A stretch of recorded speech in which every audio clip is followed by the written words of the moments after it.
पुण्यार्जक हैं। विद्या अरह गुरु भक्त परिवार श्री भागचंद, श्रीमती पुष्पा देवी, अंशु राजा, निशा, जिनेन्द्र, रूबी, ओजस्वी, तनुश्री, खुशी, परिजन एवं समस्त बाकलीवाल परिवार, सावरिया मालपुरा वाले प्रवासी जयपुर, श्रीमती रेखा, रमेश चंद, सैंकी, दिव्या, रोहित, श्वेता, राहुल, रेशु एवं दर्श, दृश्या, ऋत्विक, सात्विक, सारवी, समस्त भारेल्य परिवार, अमरूद वाले, वर्षा गामिन्स परिवार, गुना मध्य प्रदेश, श्रीमान वैद्य ज्ञानचंद जी, रूपा देवी, आशीष, शिल्पा, अमित, रविता, अभिषेक, अर्पणा, गितेश, रक्षित, कथांसी, लाभांशी, देवांशी, जीवांशी, देवडिया परिवार, दलपतपुर वाले, निवासी केकड़ी, अजमेर, राजस्थान।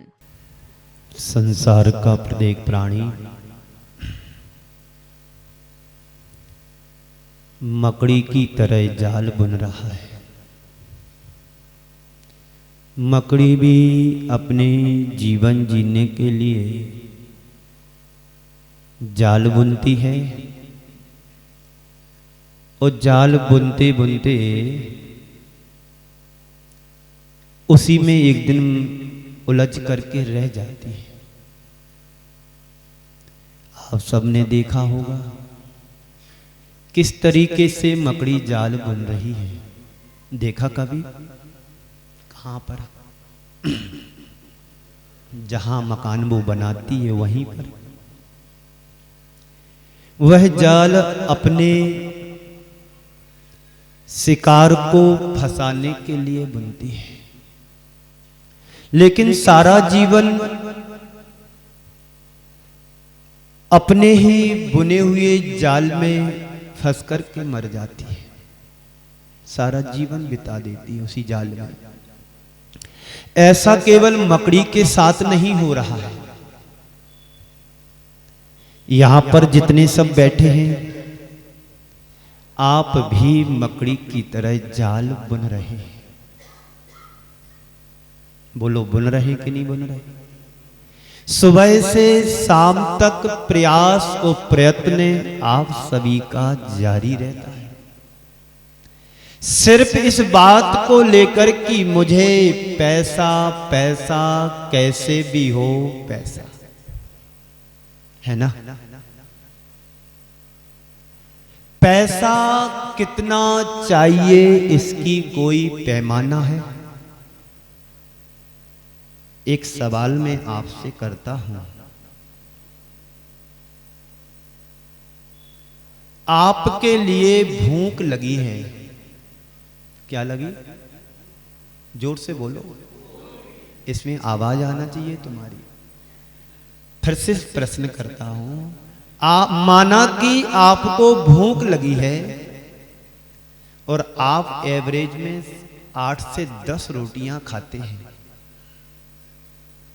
माना कि तुम्हें 5 रोटी मिल गई एक बार में, तो आपकी भूख आधी होती है? बोलो हाँ या ना। आधी भूख होती है कि नहीं होती है? ठीक इसी तरह से यदि मान लो तुम्हें 10 लाख रुपए की जरूरत है और किसी ने तुम्हें 5-6 लाख रुपए दे दिए, तो तुम्हारी जरूरत आधी होना चाहिए? बोलो हाँ या ना। जोर से बोलो। हाँ, आप जाग रहे हो। जो शेर होता है ना, वो हमेशा जागता है। आप नर सिंह हो। मनुष्यों में श्रेष्ठ चक्रवर्ती होता है और त्रियंचों में श्रेष्ठ सिंह होता है। तो मैं कह रहा था कि किसी को भूख लगती है और आधा भोजन मिल जाए तो उसकी भूख आधी हो जाती है। तो उसी तरह से तुम्हें यदि 10 लाख रुपए की जरूरत है और 5 लाख 6 लाख रुपए तुम्हें मिल जाते हैं, तो तुम्हारी जरूरत है आधा होना चाहिए, होती नहीं है। जैसे ही 5-6 लाख रुपए तुम्हें मिलते हैं, तुम्हारी लालसा बढ़ जाती है कि 20 लाख मिल जाती तो कितना अच्छा है ना। ये अनुभव आपके जीवन का। किसी को सड़क पर 100-50 रुपए का नोट मिल जाए तो वो सोचता है आज 100 का मिला, कल 200 का मिल जाए तो अच्छा रहता।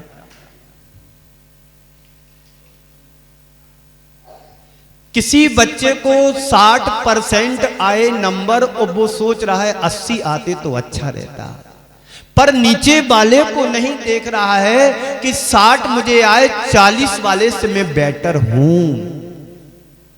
हमेशा अपने आप को ऊंचा उठाना है तो नीचे वालों को देखने का प्रयास करना।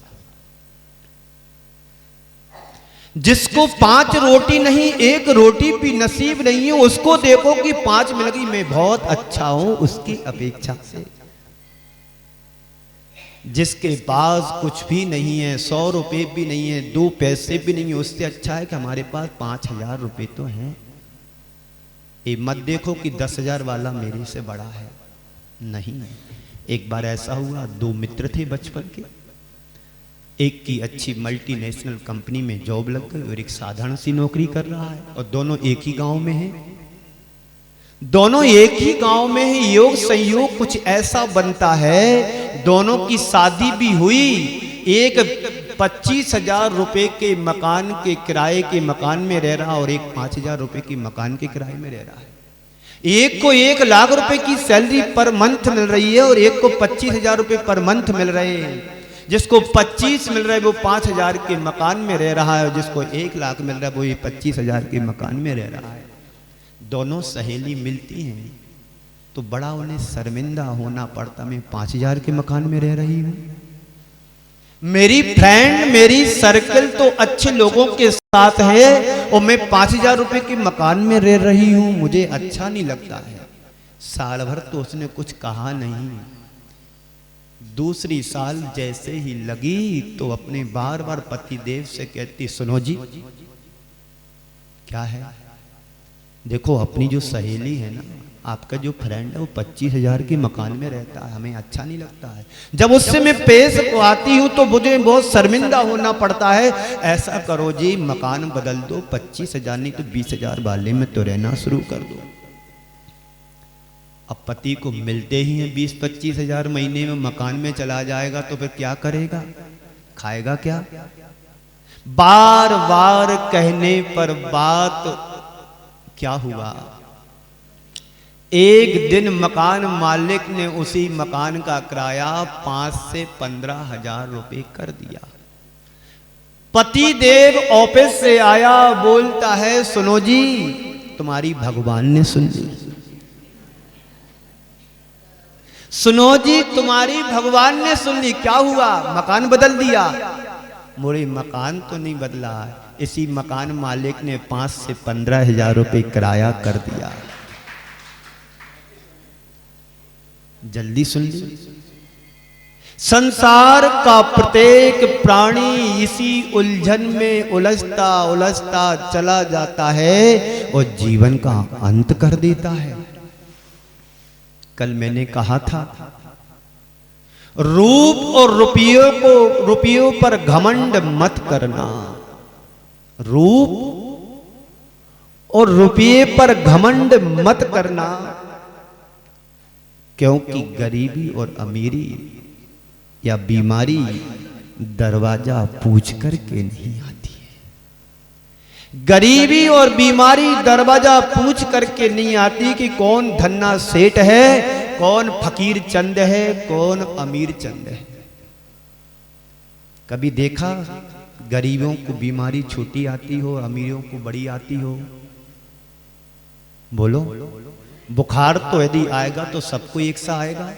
105 होगा तो आपके शरीर में भी 105 बताएगा। गरीब को भी यदि होगा तो उसको भी टेम्परेचर 105 बताएगा। कि कंबड़ होता है? नहीं होता है ना। डॉक्टर ऐसा तो नहीं कहेगा अमीर है तो 25,000 की फीस ले लो, गरीब है तो 50 रुपए की फीस ले लो। तो रूप और रुतबे पर कभी अहंकार मत करना, क्योंकि बीमारी और गरीबी दरवाजा पूछ करके नहीं आती है। बंधुओं, मकड़ी तो हर समय जाल बन रही है, उसे काश ये पता हो जाए कि मेरा जाल मेरे ही जीवन का जंजाल बन जाएगा। आप लोग भी धन दौलत के चक्कर में सारी जिंदगी खपा देते हो। बोलो अनुभव है कि नहीं इस बात का? आज से आप जिस मोड़ पर हैं 25 वर्ष पीछे की जिंदगी को याद करो। आज की अपेक्षा उस समय कुछ भी नहीं था। गांव में रहा करते थे या टूटे फूटे पुराने घर में रहा करते थे, लेकिन आज समय बदला, घर बदला, जीवन बदला, रूप बदला, सब कुछ बदला बदला सा नजर आ रहा। कल मैं एक घर में आहार करने के लिए गए, कल मैं एक चौके में आहार करने के लिए गया, सब बदला बदला दिख रहा। जब मैं नीचे उतरा तो मैंने पूछा ये मकान क्या तुम्हारा है पूरा? बोले नहीं। ये दुकानें? बोले नहीं। फिर बाजू में दूसरा व्यक्ति मिला, ये दुकानें इन्हीं की हैं। मतलब क्या हुआ? व्यक्ति की जैसी जैसी इच्छाओं की पूर्ति होती है, चाहे बढ़ती चली जाती है। इच्छाएं अनंत होती हैं। इन्हें शांत करने के लिए व्यक्ति सारी जिंदगी निकाल देता है। कभी आज तक किसी की इच्छाएं कम हुई? किसी की, तुम्हारी क्या, किसी की इच्छाएं पूरी नहीं होती। रावण के पास भी अनंत इच्छाएं थी। मरते समय किसी ने रावण से पूछा, आप मरणासन अवस्था में हैं, क्या आपकी कोई इच्छाएं अधूरी रह गई? रावण कहता है, हाँ मेरी कुछ इच्छाएं अधूरी हो गई, रह गई। जो बहुत सारी इच्छाएं थी उसमें 3 इच्छाएं मेरी अधूरी रह गई, और काश यदि इसे कोई पूरा कर सके तो मैं समझूंगा कि मेरी इच्छाओं को पूरा कर दिया। वो इच्छाएं क्या थी? 3। आपकी भी इच्छाएं हैं, सबकी इच्छाएं होती हैं। आज ऐसा है तो कल वैसा होना चाहिए। आज ये साड़ी पहनी तो कल दूसरी पहनना चाहिए। आज ये ड्रेस पहनी तो कल दूसरी ड्रेस होना चाहिए। घर में ना हो तो फिर कर्जा करके लो, पर जरूरत तो है। संसार का प्राणी, प्रत्येक प्राणी इसी तरह की उलझनों में उलझता हुआ चला जाता है। जैसे सुबह से शाम तक मकड़ी जाल बुनती है दूसरे को फंसाने के लिए, पर वो उस जाल में खुद फंस करके वहीं पर ढेर हो जाती है। संसार का प्रत्येक प्राणी भी इसी तरह से कार्य कर रहा है, दूसरों को उलझाने के लिए, दूसरों को गिराने के लिए, दूसरों को फंसाने के लिए। उसे पता नहीं होता है कि यदि गड्ढा खोदेंगे तो पहले तो स्वयं को गिरना होगा, बाद में दूसरा गिरे या ना गिरे उसका कर्म फल उसका साथ है। पर जो खोदता है वो गिरता है ना। मैं क्या बोल रहा था, याद है? सुना करो, योग उपयोग से सुना करें। मैं कह रहा था कि संसार का हर प्राणी सुबह से शाम तक कमाने में लगा रहता है। रावण के जीवन का प्रसंग सुना रहा था। रावण ने कहा कि मेरी अनंत इच्छाओं में से 3 इच्छाएं अधूरी रह गई हैं, काश यदि इसे कोई पूरा कर सके तो बहुत अच्छा होगा, मुझे अपने जीवन में शांति मिलेगी। कौन सी इच्छाएं थी? पूछा, भाई बता दो, मर तो रहे हो, मरते मरते कुछ अच्छा करके जाओ, कर्जा मत करके जाओ किसी के ऊपर। मरना ही है तो कुछ अच्छा करके जाओ, पर किसी के ऊपर कर्जा मत करके जाओ। रावण कहता है, मेरी पहली इच्छा थी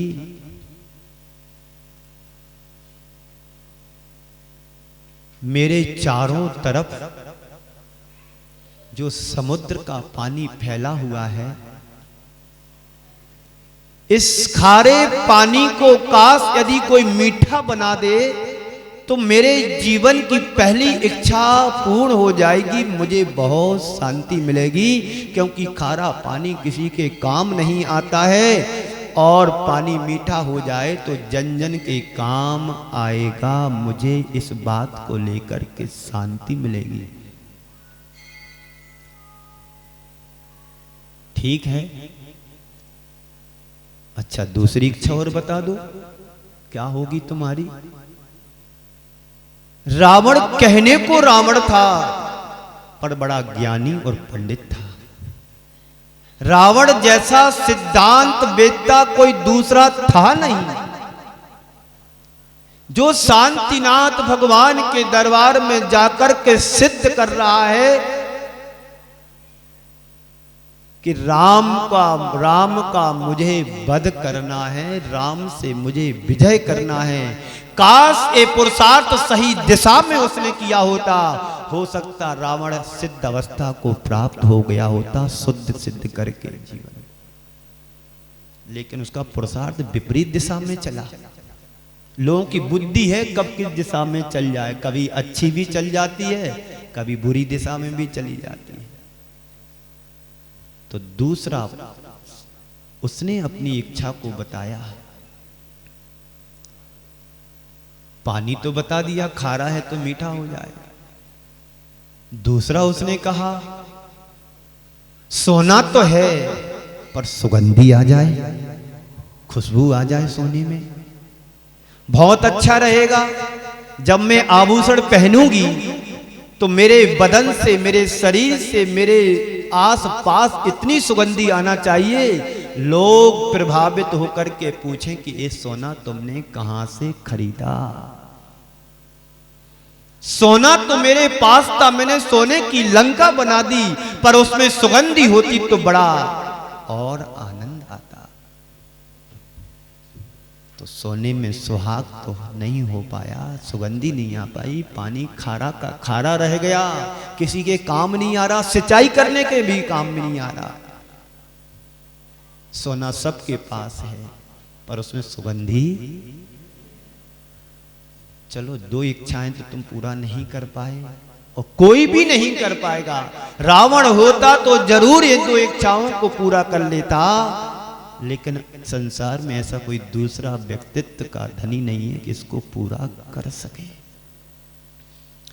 तीसरी इच्छा क्या थी तुम्हारी महोदय जी? बोले तीसरी इच्छा मेरी ये थी, मरने के बाद तो हर व्यक्ति के साथ स्वर्गीय लिखा जाता है, भले उसने सारी जिंदगी नरक कर जाने के कृत्य किए हों, पर मरने के बाद तो स्वर्गीय फलाने चंद ही लिखा जाएगा। सारी जिंदगी उसने तौल तौल करके डंडी मारी हो, लेकिन नाम तो लिखा जाएगा कन्हैया लाल जी पाटनी स्वर्गीय, फ्रॉम जालना महाराष्ट्र। चले गए वो तो कन्हैया लाल जी। 2012 में चातुर्मास किया था जालना महाराष्ट्र में, चले गए बेचारे। अच्छा था, कल बोला था ना, व्यक्ति अच्छा था चला गया, बड़ा अच्छा व्यक्ति था बेचारा चला गया, बड़ा अच्छा हुआ चला गया। तीसरी इच्छा क्या थी? मैं यहीं से स्वर्ग जाऊं तो नशेनी लगा करके जाऊं, सीढ़ी बना करके। क्या बना करके? मरने के बाद तो सब स्वर्ग जाएंगे, नरक जाएंगे, कहां जाएंगे पता नहीं, पर मैं जिंदा में स्वर्ग जाना चाहता हूं, तो मैं सीढ़ी नहीं बनवा पाया। ये उसकी 3 इच्छाएं शेष रह गईं, और शेष क्या हम लोगों को कहने के लिए विशेष बन गई। इस कार्यक्रम के पुण्यार्जक थे विद्या अरह गुरु भक्त परिवार, श्री भागचंद, श्रीमती पुष्पा देवी, अंशु राजा निशा, जिनेंद्र रूबी, ओजस्वी तनुश्री, खुशी, परी जैन एवं समस्त बाकलीवाल परिवार, सांवरिया मालपुरा वाले प्रवासी जयपुर, श्रीमती रेखा, रमेश चंद, सैंकी दिव्या, रोहित, श्वेता, राहुल, रेशु एवं दर्श, दृश्या, ऋत्विक, सात्विक, सारवी, समस्त भारल्य परिवार, अमरूद वाले, वर्षा गार्मेंट्स परिवार, गुना मध्य प्रदेश, श्रीमान वैद्य ज्ञानचंद जी, रूपा देवी, आशीष, शिल्पा, अमित, रविता, अभिषेक, अर्पणा, गितेश, रक्षित, कथांसी, लाभांशी, देवांशी, जीवांशी, देवडिया परिवार, दलपतपुर वाले, निवासी केकड़ी, अजमेर, राजस्थान।